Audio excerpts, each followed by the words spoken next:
Friends, మా అక్క వాళ్ళది కర్రీ పాయింట్. ఇది సాంబారి చూసారుగా. ఇది పప్పు టమాటా.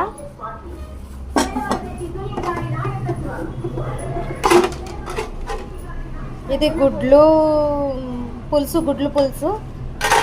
అది పునుకులు బెండకాయ.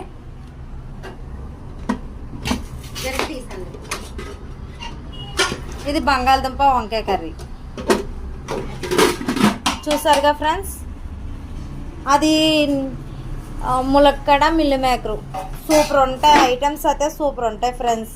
మీరు తప్పకుండా ట్రై చేయండి. ఇది అడ్రస్ వచ్చి సాయిబాబా రైస్ మిల్, సాయిబుల్ గోలీ ఆపోజిట్లో ఉంటుంది. ఈ కర్రీ పాయింట్ పేరు అయితే బాలవర్షిని కర్రీ పాయింట్. కర్రీస్ అయితే సూపర్ ఉంటాయి. మిల్స్ కూడా ఉంటుంది. మీరు కావాలంటే ఆర్డర్ ఇవ్వచ్చు. ఆర్డర్ ఇస్తే మేము చేసి మీకు ఇస్తాము. తప్పకుండా వచ్చి